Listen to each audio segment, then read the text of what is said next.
नमस्कार, स्वागत है आपका TV9 का डिजिटल प्लेटफॉर्म देख रहे हैं आप। मैं हूं आपके साथ सिमरन कौर और आप देख रहे हैं बैठक बजट 2023। आज है 28 जनवरी और आज से ठीक 2 दिन बाद यानी कि 1 फरवरी को इंडिया का यूनियन बजट पेश होने वाला है। हर वर्ग को उम्मीदें रहती हैं कि इस बार बजट में कोई छूट मिल जाए, इस बार बजट में क्या खास होगा, उनके वर्ग के लिए क्या खास होगा, खास तौर पर अगर टैक्स छूट की बात की जाए। और आज बजट पर हम लोग चर्चा करेंगे, खास तौर पर पंजाब, हरियाणा, हिमाचल, जम्मू कश्मीर, इन 4 राज्यों पर बजट का किस प्रकार का प्रभाव होने वाला है, क्या क्या जो पैकेजेस हैं, इन राज्यों की मांगे हैं, उसके मुताबिक क्या उनको पैकेजेस मिल पाएंगे, इसी पर आज हम चर्चा करेंगे। हमारे साथ तमाम गेस्ट मौजूद हैं, उनसे आपका तारुफ करवा देते हैं। हमारे साथ घनेंद्र भारद्वाज जी हैं, आम आदमी पार्टी से, सर स्वागत है आपका। विजय कौशिक जी कांग्रेस से हमारे साथ हैं, सर बहुत बहुत स्वागत। शरद त्रिवेदी जी बीजेपी लीडर, स्वागत है सर आपका। किसान नेता मास्टर स्वराज जी हमारे साथ हैं, स्वागत है सर आपका। और SP सिंह जी हैं, फाउंडर मेंबर सुजुमा इंडिया, MSME एक्सपर्ट हमारे साथ है, सर आपका बहुत बहुत स्वागत है। तो किस तरीके का ये बजट इन 4 राज्यों पर रहने वाला है, खासतौर पर इसी पर हमारा फोकस रहेगा। शुरुआत मैं करूंगी शरद त्रिवेदी जी आपसे जानना चाहूंगी। एक तरफ तो इंडस्ट्रियलाइजेशन की बात होती है, टेक्नोलॉजी की बात होती है, लेकिन पंजाब और हरियाणा राज्यों की अगर हम बात करें तो कृषि प्रधान राज्य हैं। किसानों की यहाँ अलग मांगे रहती हैं, अपनी मांगे रहती हैं। क्या किसानों को थोड़ी राहत मिलेगी, क्योंकि MSP पर लंबे समय से किसानों की मांग है दोनों राज्यों में, और भी कई तरीके की, क्योंकि पराली जलाने को लेकर एक अलग मुद्दा आया है, उसमें किसी तरह का प्रावधान। क्या किसानों के लिए भी इस बजट में कुछ होगा? देखिए ये बजट जो है वो विकास, जो हमारा मेन मुद्दा है विकास का, ये सिर्फ विकास का बजट होगा। और पंजाब हरियाणा क्योंकि एग्रीकल्चर डोमिनेटेड सोसाइटी हैं और वहाँ के लोग खेती से ज़्यादा जुड़े हुए हैं, तो मुझे पूरा विश्वास है कि जो खेती से जुड़े हुए लोगों के लिए जो हम लोगों ने पहले भी पैकेज निकाला है, जितना काम किसानों के लिए भाजपा के कार्यकाल में हुआ उतना पहले कभी नहीं हुआ। आप देखें कि MSP जो है वो लोगों के मन में भ्रांति फैलाई जा रही थी कि MSP ख़त्म कर दिया जाएगा। भाजपा ने बिल्कुल साफ कहा है कि MSP ख़त्म नहीं होगा। दूसरी चीज़ है जो किसान सम्मान निधि है, जो हर साल दी जाती है, उसमें खाली उत्तर प्रदेश में करीब 18,000 करोड़ रुपया दिया गया है। और उसके बाद इनको जो है किसानों को जो शिक्षा में, स्वास्थ्य में, और जो हम लोगों ने जो मकान बनवा रहे हैं, शौचालय बनवा रहे हैं, जो बिजली फ्री दी जा रही है और जो सब्सिडी दी जा रही है वो चलती रहेगी, उसमें कोई कमी नहीं आएगी। और अगर कोई इस तरह की मांग आती है तो उस पर मुझे लग रहा है कि हमारे वित्त मंत्री उस पर गौर करेंगे और उस पर जो भी बेहतर होगा किसानों के लिए वो किया जाएगा। जी बिल्कुल। मास्टर स्वराज जी हैं हमारे पास, हमारे साथ किसान नेता। मुझे लगता है आपने जो उत्तर दिया उसका काउंटर मास्टर स्वराज जी अच्छी तरीके से कर पाएंगे। क्या किसानों को MSP की जो बात कही सर ने, क्या MSP खत्म हो जाएगी, इस तरीके का जो भय है वो, या फिर किसान निधि, किसान सम्मान निधि, यानी कि जो जो योजनाएं सेंट्रल गवर्नमेंट कहती है कि किसानों के लिए लागू की जाएंगी, क्या उसके लाभ जमीनी स्तर पर किसानों को मिलते हैं? जी धन्यवाद। जो भी कहूँगा सच कहूँगा, सच के सिवा कुछ नहीं कहूँगा, किसी को बुरा लगे या भला लगे। MSP कहते हैं न्यूनतम समर्थन मूल्य, और मैक्सिमम कहते हैं उच्चतम। पूरा देश उच्चतम मूल्य पर चलता है और किसान को न्यूनतम समर्थन मूल्य खत्म नहीं होगा, मिल नहीं पाता। किसान कह रहे हैं न्यूनतम समर्थन मूल्य को गारंटी कानून बना दो, कम से कम नीचे का सबसे निम्न स्तर का मूल्य, तो क्योंकि उसका नाम ही मिनिमम लिखा है, निम्न स्तर का मूल्य, तो भाई लाभकारी आज खेती घाटे का सौदा हो रही है। हमारे साथी कह रहे हैं किसान सम्मान निधि, किसान को भिखारी क्यों बनाया जा रहा है? सम्मान निधि की क्या आवश्यकता हो गई? मैं ये कह रहा हूं गारंटी के साथ, अगर देश को बचाना है तो देश के अन्नदाता को बचाना होगा। हमारा देश कृषि प्रधान देश है, इसका आधार और बेस कृषि है। ये जो सामने जनता बैठी है इंजेक्शन से नहीं जीवित रहेगी, अगर किसान अन्न पैदा करेगा तो ये जीवित रहेगी। आज देश का आधे से अधिक बजट, डाटा निकाल लेना, राजनेता और सत्ताधारियों के पेट में जा रहा है। वेतन, भत्ता और पेंशन के माध्यम से सिर्फ। क्या जितने राजनेता राजनीति में आते हैं नौकरी करने के लिए आते हैं? क्यों नहीं किसान परिवार में से एक बच्चे को रोजगार दिया जाए, रोजगार गारंटी कानून बनाया जाए? क्यों नहीं 1 हेक्टेयर से नीचे के किसान को, हर किसान परिवार को आयुष्मान कार्ड दिया जाए?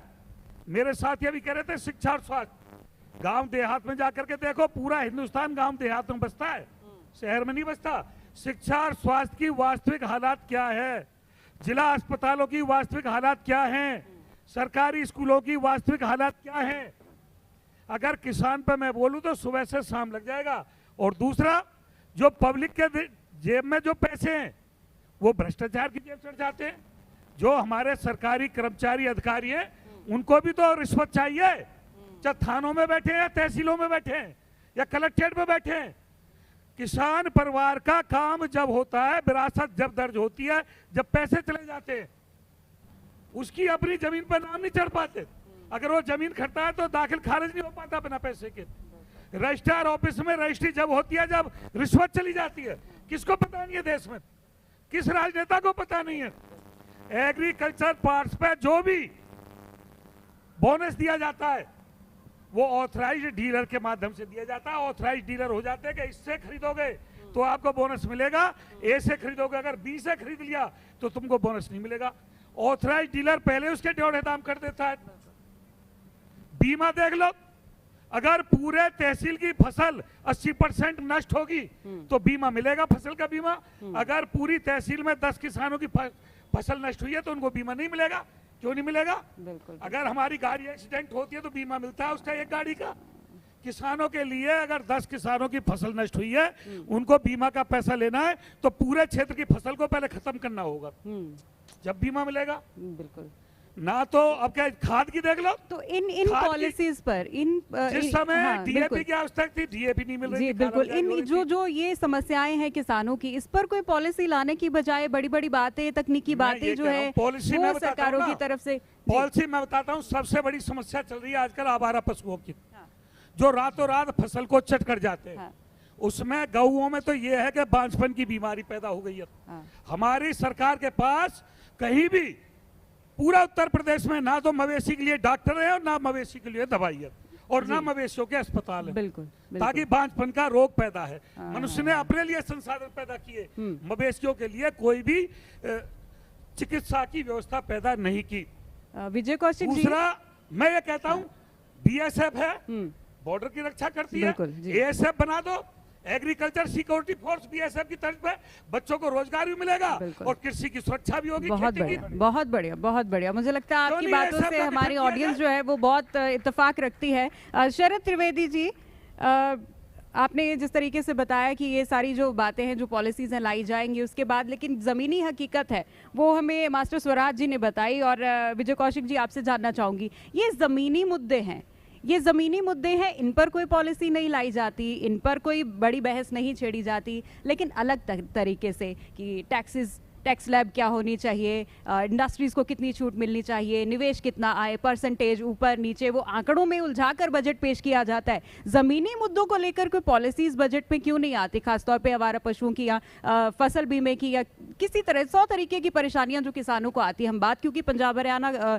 हिमाचल प्रदेश की कर रहे हैं, कृषि प्रधान प्रदेश है हमारे, जम्मू कश्मीर भी, और ज़मीनी मुद्दे जो किसानों के हैं उन पर कोई पॉलिसी बजट में क्यों नहीं लाई जाती है?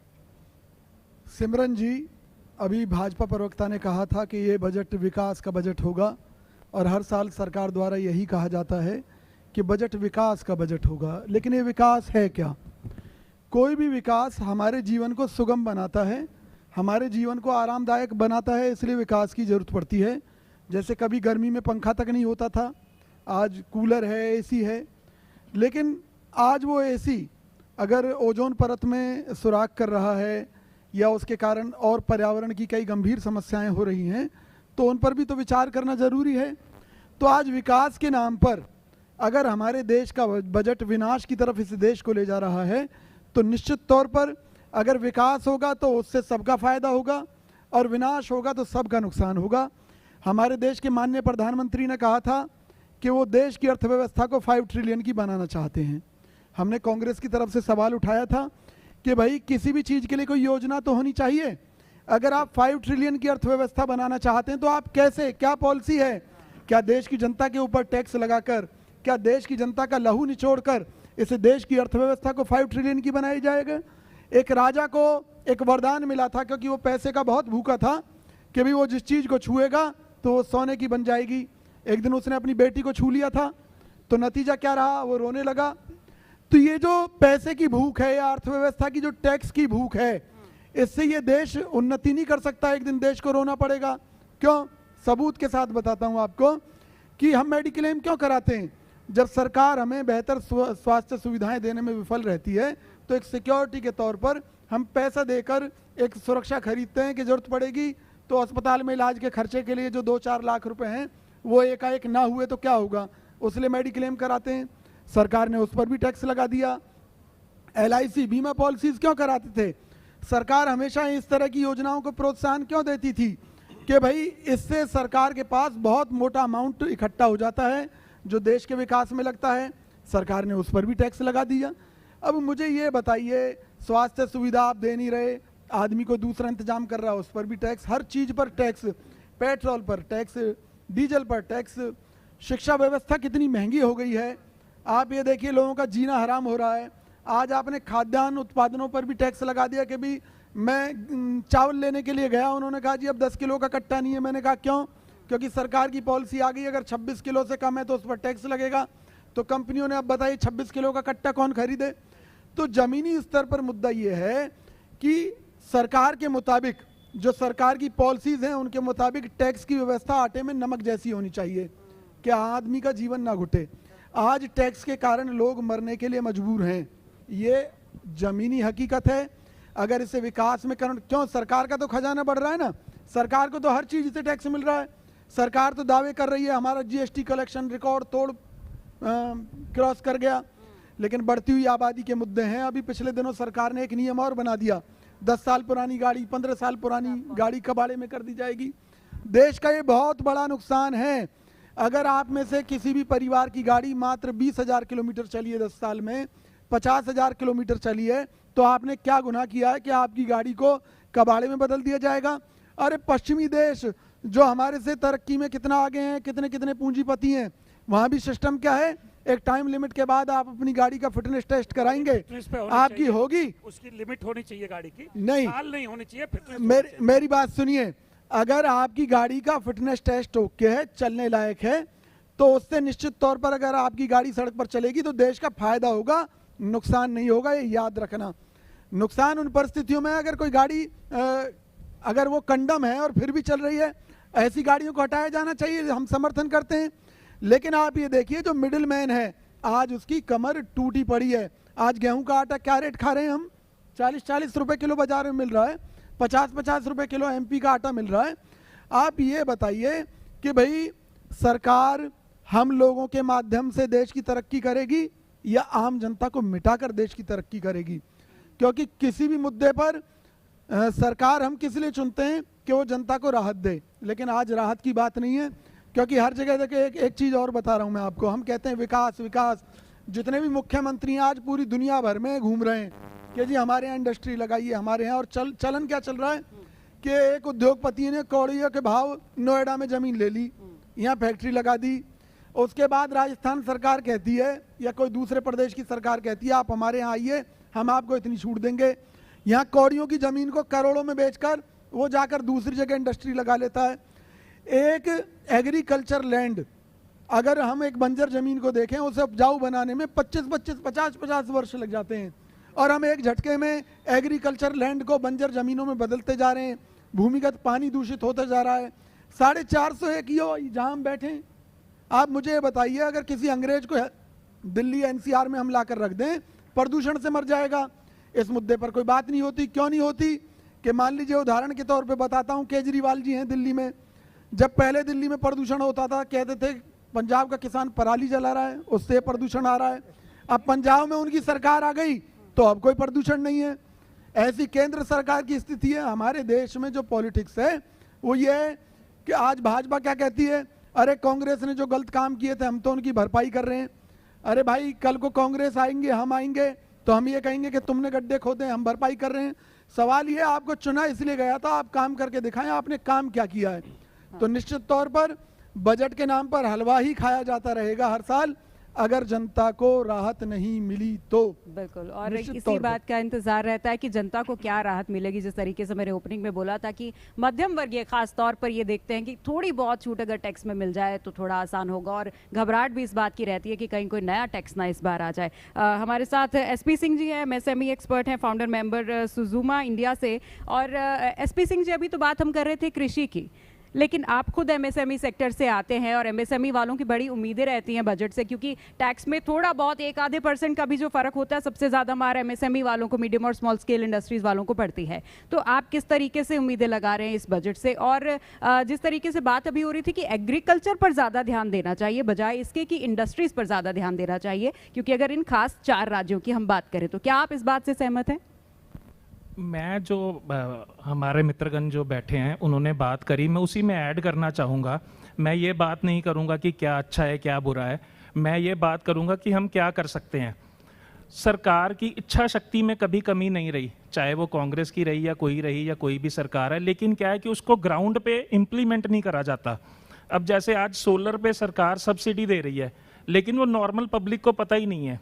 अब जैसे बिजली के बिल पे पीछे लेके हम दूसरी कंपनियों से पैसे लेके उसको, जैसा कांग्रेस के मित्र कह रहे थे कि वो हम एक पर्टिकुलर कंपनी से लेके पीछे लिखते हैं कि ये एनर्जी बचाएगा। सरकार को अपनी स्कीम उसको इम्प्लीमेंट करनी चाहिए थी। आपके सारे बच्चे फ्री घूम रहे हैं, उनके पास काम नहीं है, सोलर इंस्टॉलेशन का छोटा सा काम है, आप उनको स्किल ट्रेनिंग दे के, जो गाँवों के बच्चे फ्री हैं जो करके कुछ करना चाह रहे हैं, आप उनको काम दे सकते हैं।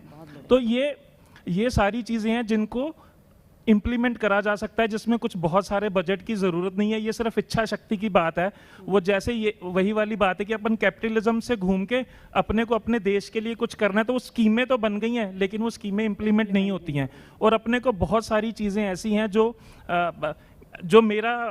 हम जिसमें काम करते हैं, मैं इसीलिए उसी विषय को मैंने छोड़ा कि जैसे अपन पानी की बात कर रहे हैं, सोलर पंप्स है, सब्सिडी दे रही हैं लेकिन वो पहुँच नहीं पा रही हैं, या पहुँच पा रही हैं तो जैसा साहब लोग बोल रहे थे कि फिर आपको बीच में पैसे देने हैं। तो अपने को वो सारी चीज़ें खत्म करनी है कि जो स्कीम आप बना भी रहे हो जितनी भी अच्छी हैं, एटलीस्ट वो एंड कंज्यूमर तक पहुंचे और जो अपने बच्चे हैं वो उसको काम कर सकें। एज एन इंडस्ट्रियलिस्ट आप कैसे देखते हैं, क्योंकि बीच में मिडल मैन जब आ जाते हैं तो आपको भी स्कीम्स जो है गवर्नमेंट की उनका फ़ायदा नहीं मिल पाता है या आपको कमीशन देनी पड़ती है। एज एन इंडस्ट्रियलिस्ट आप क्या क्या संशोधन आपको लगता है बजट में होने चाहिए जो मिडल मैन की प्रक्रिया है वो ख़त्म हो जाए और सीधा जो लाभ है वो आपको मिले और एमएसएमई में भी बढ़ावा हो? ये जो अभी हम डिजिटलाइजेशन की बात कर रहे हैं, मेरा ख्याल वो हो जाएगा तो धीरे धीरे ये चीज़ें खत्म हो जाएंगी, क्योंकि जैसे अब बहुत सारा बिजनेस जेम पोर्टल के थ्रू होने लग गया है, या जैसे अभी हमारे सोलर में ही था तो जुलाई में ही प्रधानमंत्री साहब ने उसको नेशनल रूफटॉप एक वो लॉन्च करी है। दो उसमें फ्लॉ हैं कि जिसको काम करना है उसको पहले 2.5 लाख देने हैं, अगर उसको 2.5 लाख देने हैं तो 2.5 लाख में काम कर लेगा, उसको सिक्योरिटी 2.5 लाख देनी पड़ती है। तो ये कुछ चीज़ें हैं जो गवर्नमेंट की पॉलिसीज में आपको चेंज करने की जरूरत है, क्योंकि जो भी काम करना चाहता है वो पहले सिक्योरिटी देगा, इससे अच्छा वो 2.5 लाख में काम ही कर लेगा। तो ये सारी चीजें हैं, मेरे को लगता है कि वो डिजिटलाइजेशन से वो प्रॉब्लम सॉल्व हो जाएगी। और स्किल इंडिया जो हमने जैसे एक बहुत अच्छा प्रोग्राम था स्किल इंडिया शुरू हुआ, लेकिन वो जिन्होंने शुरू करा उन्हीं को पेमेंट नहीं मिली, वो सारे स्किल इंडिया कॉलेज ही मर गए। तो गवर्नमेंट की पॉलिसी तो बन जाती है लेकिन उसको इम्प्लीमेंट नहीं करते। अगर इम्प्लीमेंट करेंगे तो बहुत सारी जो यंग पॉपुलेशन है जो काम करना चाहते हैं, जैसे हम लोग हैं, हम लोग नौकरियां करके अपने बिजनेस में 2 साल पहले आए हैं, तो बहुत सारा फायदा उन लोगों को होगा। अब एमएसएमई में इतनी स्कीम्स हैं वो पता ही नहीं है। तो वो ये it is a matter of कि हम कैसे कम्युनिकेशन अपनी जनता से संवाद कैसे करते हैं। मन की बात करने से मन की बात सुननी भी है। जी बिल्कुल। विजय कौशिक जी, आप बीच में कुछ कहना चाह रहे हैं? देखिए, सरकार की जो नीतियां, मैं अभी भाई साहब की बातें सुन रहा था कि क्यों नहीं पहुंच पाती ये पॉलिसीज, हमें इस बात पर गहराई से सोचना होगा। सरकार की जो नीतियां हैं वो हमेशा दोहरी रहती हैं, कभी स्पष्ट नहीं होती। जैसे एक तरफ सरकार कहती है बिजली बचाइए, दूसरी तरफ कहती है नहीं आपको इतना यूनिट का बिल तो भरना ही पड़ेगा। इसी तरीके से सरकार ये कहती है कि भी पान गुटखा तंबाकू मत खाइए, फिर इनको बिकवा कौन रहा है? बिकवा भी तो सरकार रही है। टैक्स कौन ले रहा है? सिगरेट के ऊपर, शराब के ऊपर सरकार ही तो ले रही है। तो ये डबल नीतियां, जैसे सरकार ने कहा था कि एक देश एक टैक्स व्यवस्था, इसलिए हम जीएसटी को लेकर आए, तो भैया फिर पेट्रोल डीजल को क्यों निकाल रखा है? क्यों? क्योंकि सरकार की नीयत है जनता को लूटना, ना कि राहत देना। सरकार ये चाहती है कि हमारे पास जितना ज़्यादा टैक्स होगा उतना हम काम करके दिखा सकते हैं। लेकिन सवाल ये है कि आम जनता की कमर टूट गई तो क्या होगा? मैं एक और उदाहरण देता हूं आपको। आज से कुछ वर्ष पहले देश के तमाम ट्रांसपोर्टर्स ने एक हड़ताल की थी, वो हड़ताल पता किस लिए की थी, शायद आप लोगों को मालूम ना हो, मैं बताता हूँ। उन्होंने हड़ताल ये की थी कि भाई ये जो आप जो टोल जगह जगह आपने लगा रखे हैं, हम सरकार से जानना चाहते हैं कि इस टोल से आप कितनी कमाई करते हैं। सरकार ने एक फिगर दी कि भाई हम इनसे इतनी कमाई करते हैं। तो सभी ट्रांसपोर्टर्स ने ये कहा कि आप ऐसा कीजिए, ये जो टैक्स है ये हमारे ऊपर थोप दीजिए आप, हम 1 साल का एडवांस आपको टोल के रूप में ये दे देते हैं। इससे क्या फ़ायदा होगा, कार वालों को भी फ़ायदा होगा, उनकी फ्री कारें निकलेंगी और लोगों को भी फ़ायदा होगा। अब आप सोच रहे हैं ट्रांसपोर्टर को क्या फ़ायदा होगा, भाई जो साल भर का टैक्स के तौर पर देने के लिए तैयार है। उन्होंने कहा जी एक टोल पर खड़े खड़े हमारी गाड़ियां इतने का डीजल फूंक देती हैं, ये देश का नुकसान है, हमारा भी नुकसान है, हमारे ड्राइवर के कई घंटे बर्बाद होते हैं, हमारा टाइम ज़्यादा लगता है। तो सरकार ने क्या कहा, अच्छा हम विचार करेंगे। सरकार ने आज तक उस व्यवस्था को खत्म नहीं किया, वो विचार कभी क्योंकि हुआ सब नहीं। लूट का माध्यम है, सब कमाई का माध्यम है।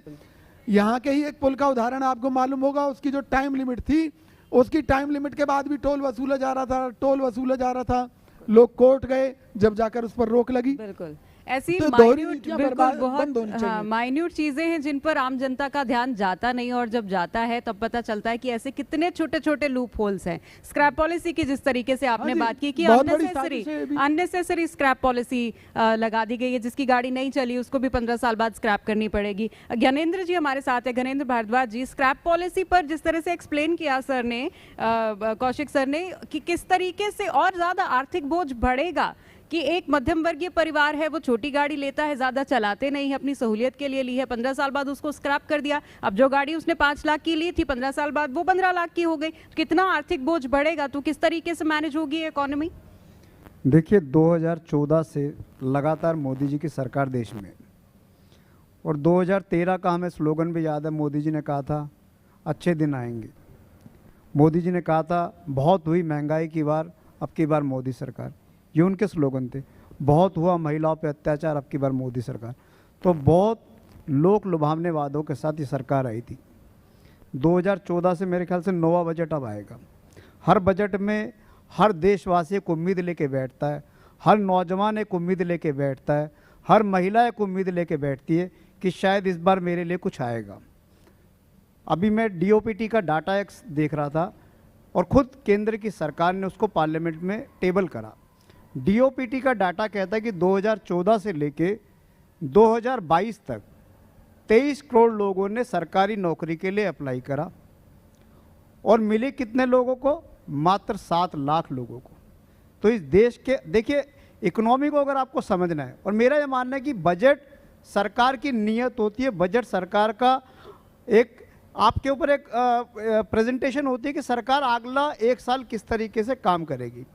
और अगर आप डेवलप्ड कंट्री को देखोगे तो निश्चित तौर पर डेवलप्ड कंट्री, आप किसी का भी उदाहरण ले लीजिए, UK का ले लीजिए, आप US का ले लीजिए, आप किसी भी डेवलप्ड कंट्री का ले लीजिए, डेवलप्ड कंट्री कहाँ इन्वेस्ट करती है। और डेवलप्ड कंट्री का अगर आप बजट देखोगे तो तकरीबन 50% बजट जो है उनका एजुकेशन पे, हेल्थ पे और सोशल सिक्योरिटी पे रहता है। अगर आपको किसी भी देश की इकोनॉमी को स्ट्रेंथन करना है, अगर आपको डेवलप्ड कंट्री की तरफ जाना है, तो आपको इन 3 चीज़ों पे काम करना पड़ेगा। बड़े दुर्भाग्य की बात है कि 75 साल से इस देश में बहुत सरकारें रही हैं, लेकिन सरकारों ने कभी भी एजुकेशन को, हेल्थ को और सोशल सिक्योरिटी को उन्होंने एजेंडे पे नहीं रखा। अगर हेल्थ और एजुकेशन और सोशल सिक्योरिटी ये सरकारों के एजेंडे पे होता तो आज से हमारा देश 15-20 साल पहले डेवलप्ड हो जाता। हम भी बचपन से सुनते आए हैं कि डेवलपिंग कंट्री, डेवलपिंग कंट्री। आज हमारी भी उम्र 45-50 साल होने वाली है, तब से वही नारा चलता आ रहा है। तो निश्चित तौर पर सरकारों को ध्यान देना पड़ेगा। एजुकेशन को आज तक किसी भी सरकार ने प्रायोरिटी पे नहीं रखा। मैं अपनी सरकार की बात बताता हूँ। दिल्ली में हमने 2015 में हमारे सरकार हमने टेक ओवर करी थी, और 2015 में जब हमने सरकार टेक ओवर करी तो दिल्ली की इकोनॉमी जो हमें मिली थी 35,000 करोड़ रुपए की इकोनॉमी हमें दिल्ली की मिली। और जब हमने 2020 में हम इस इकोनॉमी को लेके गए, मात्र 5 साल के अंदर हमारे ऊपर इल्जाम लगे दुनिया भर के कि इन्होंने जी बिजली फ्री दे दी, पानी फ्री दे दिया, महिलाओं की यात्रा फ्री कर दी, ये फ्री कर दिया, वो फ्री कर दिया, सब कुछ फ्री में बांट दिया। सब कुछ फ्री में देने के बाद भी हमारी इकोनॉमी डबल हो गई, 35,000 करोड़ की इकोनॉमी को हम 70,000 करोड़ रुपए की इकोनॉमी में हमने कन्वर्ट कर दिया। ये काम होता है। और उसमें मैं बता रहा हूं, बाद में बात कर लेना, मैंने सबको सुना है। देखिए 75,000 करोड़ रुपए की इकोनॉमी में हम पहली ऐसी सरकार हैं, ये तो सारे नए बच्चे बैठे हैं और आजकल तो गूगल बाबा का जमाना, देख लेना। 75,000 करोड़ रुपए की इकोनॉमी में हम पहली ऐसी सरकार है जो अपना 22% बजट सिर्फ और सिर्फ एजुकेशन पे खर्च कर रही है।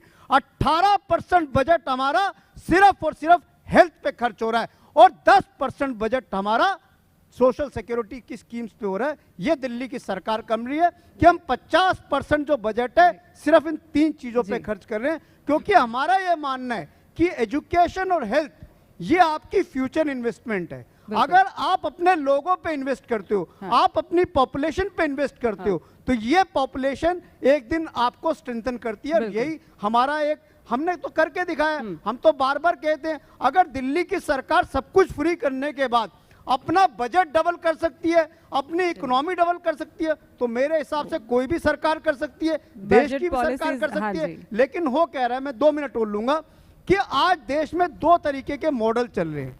एक मॉडल है आपका और हमारा, जो सरकार आपके और हमारे लिए करती है। एक मॉडल चल रहा है जिसको कहते हैं क्रोनिक कैपिटलिज्म, घोर पूंजीवाद। ये सरकार का मॉडल है। आपके हमारे, अगर भगवान ना करे आपने कहीं अगर अपना मकान किसी बैंक से अगर आपने उस पर लिया हो, अपना लोन कराया हो, या आपने कोई गाड़ी लोन कराई हो, भगवान ना करे आपकी मेरी 1-2 किस्त अगर इंस्टॉलमेंट बाउंस हो गई तो बैंक वाला हमारे घर पे कुर्की करने आ जाता है। लेकिन इस देश में क्या इकोनॉमी चल रही है?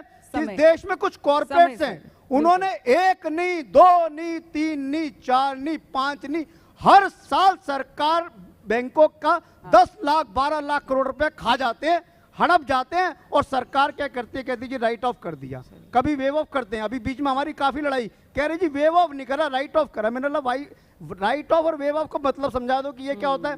राइट ऑफ क्या कहते हैं जी? हमने अकाउंट से निकाल दिया लेकिन रिकवरी बनती है। अरे अकाउंट से निकाल दिया, जब आप पैसे नहीं मांगने जाओगे, और पहली बार अगर मैंने किसी बैंक से पैसा लिया हो, मैंने किसी बैंक से लोन लिया हो, तो अगला बैंक मुझे लोन नहीं देता, मुझे डिफॉल्टर ना देते। ये कैसी इकोनॉमी है? बड़े बड़े पूंजीपतियों की, एक बैंक से लेते फिर दूसरे बैंक का खा जाते, दूसरे से लेते तीसरे का खा जाते। चलिए, पॉलिसीज जो हैं वो अलग अलग हो सकती हैं, लेकिन हम बात कर रहे हैं कि मेजर मुद्दे जो हैं जनता से जुड़े हुए, उन पर अगर ध्यान दिया जाए तो वो जनता के लिए भी सही होगा। और कौशिक जी, आप कुछ कहना चाह रहे थे, लेकिन एक सवाल मैं एडिशनल आपसे पूछना चाहूंगी। अभी ट्रांसपोर्टेशन की आपने बात की थी और टोल प्लाजास की बात की थी। सभी जानते हैं जो रोड्स बनती है कई बार पीपीपी मॉडल्स पे बनती है, तो क्या पीपीपी मॉडल्स के सहारे देश की डेवलपमेंट करना वो आर्थिक तौर पर लोगों पर और बोझ नहीं पड़ता, क्योंकि जिस तरीके से टोल के रूप में अलग से टैक्स देने पड़ जाते हैं? देखिए, इसमें कोई शक नहीं। मैं यही तो कह रहा हूँ कि सरकार की जो नीतियाँ हैं वो हाथी के दांत की तरह हैं, खाने की और दिखाने की और उसमें घनानंद जी ने भी कुछ बातें जोड़ दी हैं, उनका भी मैं जवाब दे दूँ। भाई, जब कोई गाड़ी सड़क पर आती है तो आपकी गाड़ी की एक लिमिट तय होती है कि 10 साल, तो 10 साल का रोड टैक्स सरकार आपसे ले लेती है। और अगर टैक्सों के आधार पर हम देखें तो 30 से 50% तक आप अपनी गाड़ी खरीद में टैक्स देते हैं। बहुत बड़ी लूट है अगर देखा जाए तो। और उसके बावजूद भी अगर आपको टोल देना पड़े तो ये तो सरासर डकैती है।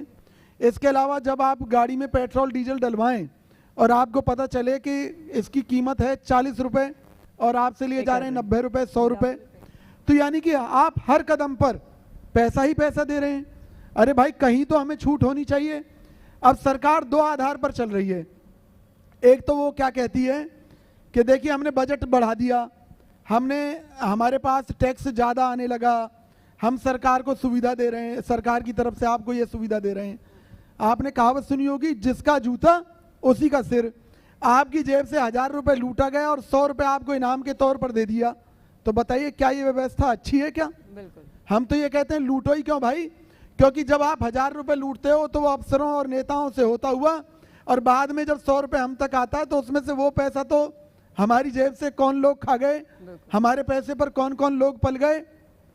तो इससे तो आप लूटो ही मत ना, हमें नहीं चाहिए तुम्हारे 100 रुपये 200 रुपये। हम ये कहते हैं जहाँ देने की जरूरत है, कौन सा ऐसा भारत का नागरिक है जो देश के विकास में योगदान नहीं देना चाहता?